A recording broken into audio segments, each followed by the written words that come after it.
කොහොමද ඉතින් මගේ යාළුවන්ට හොඳින් සතුටින් පරිස්සමින් ඉන්නවද කියන්නකෝ. මමත් ඉතින් මොන ප්‍රශ්න කරදර බාධක මොනව තිබුණත් මං උපරිම සතුටින් ඉන්නවා. ඉතින් මට සතුටින් ඉන්න ඕනේ කියලා මම හිතාගත්තා. මොකද ඉතින් අපි අද ඉන්න පුළුවන් හෙට නැති වෙන්න පුළුවන්නේ. ඒ නිසා අපිට මොනව තිබුණත් නැතත් තියෙන දේෙන් සතුට වෙන්න ඕනේ කියලා මමම ඉතින් හිතුවා. ඔන්න ඉතින් ඔක්කොම වැඩ ඉවර වෙලා මම මේ හදන්නේ උදේට රසම රස කෑම එකක් හදාගන්න. ඉතින් මගේ යාළුවන්ට පුළුවන් නම් කියන්න මම මොනවද අද හදන්නේ කියලා. ඔන්න ඉතින් මං හදලා ඉවර වෙනකන් කියන්නේ නෑ හොඳේ. ඔන්න ඉතින් ඩාන්ස් කරන ගමන් මං දුවලා ගිහින් අරන් ආවේ අලගෙඩි දෙකක්. ඉතින් ඊට කලින් කියන්නකෝ මං කරපු ඩාන්ස් එක ලස්සනයිද කියලා. මං ඉතින් බතල ගෙඩිය වගේ නිසා ඩාන්ස් කරත් කැතයි යන්නේ. එහෙම කියලත් නෑ. මට ඉතින් නැගල යන සින්දුවක් එහෙම යනකොට නම් හොඳට ඩාන්ස් කරන්න පුළුවන් හන්දේ. ඔන්න ඉතින් බෝලල ගෙඩි ටිකත් මෙන්න මේ විදිහට ඉක්මනට සුද්ධ කරගන්න ඕනේ. මොකද ඉතින් ඉක්මනට උයන්න පුරුදු වෙන්නත් ඕනිනේ. චූටි බබා නිදි ඇතරේ තමයි මේ කෝලම් ටික ඔක්කොම කරන්නේ. නිදාගෙන හිටියේ නැත්තම් මට ඉතින් මේ ටික නිදහසේ කරගන්න බැරි වෙනවා. චූටි බබෙක් ඉන්නකොට ඉතින් හරි අමාරු වෙන්නේ හැමදේම. ඔන්න ඉතින් කපාගත් අලගෙඩි ටිකත් සෝද ගන්න ඕන නිසා දුවලා ගිහිල්ලා වතුර කලයකුත් අරන් ආවා හන්දේ. ඔන්න ඉතින් ඊට පස්සේදී වතුර කලේ මහලාගෙන අලගෙඩි ටිකත් හොඳට සෝද ගන්නකෝ. ඉතින් කියන්නකෝ මගේ යාළුවන් අද මොනවද හදන්නේ කියලා. මම නම් අද හදන කෑම එක බලාගෙන ඉන්නකෝ. ඉතින් මගේ යාළුවා මොනවද හදන්නේ? මම නම් ඉතින් එකම දෙයයි හදාගන්නේ. මොකද ඉතින් චූටි බබයි මමයි විතරයිනේ. ඒ නිසා ඉතින් එළවලු 2-3 හදන්න ඕනි වෙන්නේ නැහැ. ඔන්න ඉතින් ඊට පස්සේදී සෝදගත් අලගෙඩි ටික මෙන්න මේ වගේ චූටියට කපා ගන්නත් ඕනේ. ඊට පස්සේදී මම ඉරිද පොලේ ගියානේ ගිය සතියේ. ඔන්න ඉතින් ඒකෙන් ගෙන පොලෙන් ගෙනාපු අවමිරිස් කරල් ටිකකුත් තිබුණා. ඒ ටිකත් ඉතින් හීනෙට කපා ගන්න ඕනේ. අපේ ගෙදර තියෙනවනේ කරපිංච ගස් ගොඩ.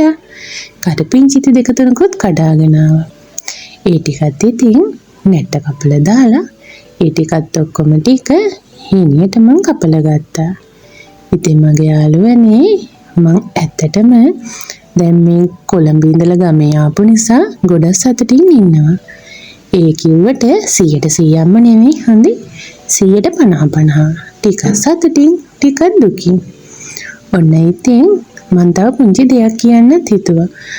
මොකද මට කෑම වීඩියෝ විතරේ දැනට ගේන්න පුළුවන්. මට එම කියලා ගයක් නැති නිසා මට ඉතින් මේ ගෙදර ඉන්න ගමන් වීඩියෝ කරන්න බෑ. ගෙවල්ස් කරන්නේවා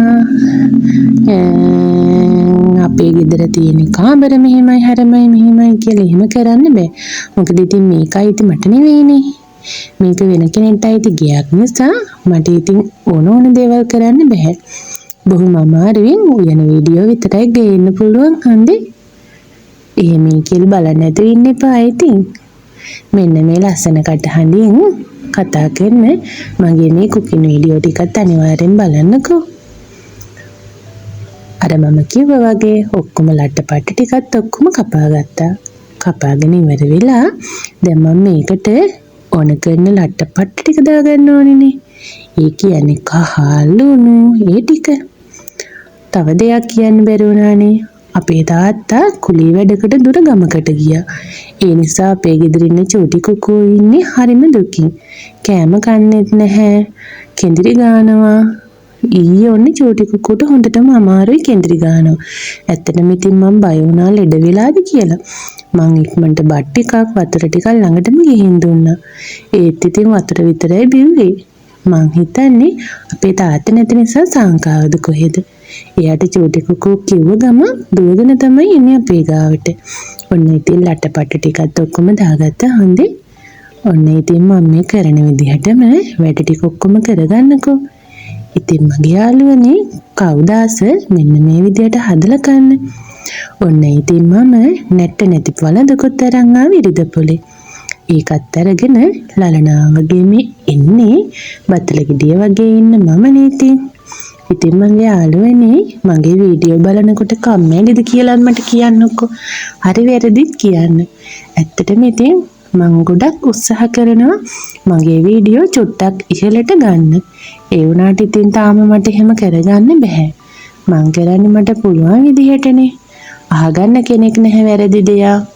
නොදන්න දෙයක් අහගන්න. හැමදේම මම ෆෝන් එකකින් බලාගෙන තමයි හැමදේම කරගන්නේ. ඔන්න ඉතින් ඒ අතරේදී ඔක්කොම ටිකක් දාගෙන කවලම් කරගෙන තෙල් තාච්චියක් මම ලිපේ තිබ්බා. ඒ අතරේදී අර අනාගත් අල ටිකක් මෙන්න මේ විදිහට දාලා නිදහසේ ටෙම්පරාදු වෙන්න දෙන්නකෝ. ඔන්න ඉතින් කවදාස මෙන්න මේ විදිහට අල ටෙම්පරාදුවක් හදලා ගන්න. දැන් නම් ඉතින් හදලි වෙරයි හොඳේ. මං ඉතින් මුලින්ම බතක් හොයාගත්තනේ. පිඟානට බත් ටිකකුත් බෙදාගෙන මං හදාගත්ත අල ටෙම්පරාදුවෙනුත් ටිකක් දාගෙන නිදහසේ එළියට වෙලා කන්න තමයි මේ හදන්නේ. ඔන්න ඉතින් මම බඩ පිරෙන්න කන්න ඕනි හොඳේ. ආයෙත් දවසක ලස්සන වීඩියෝ එකක් අරන් එන්නම්. අදට යන්නම් බයි.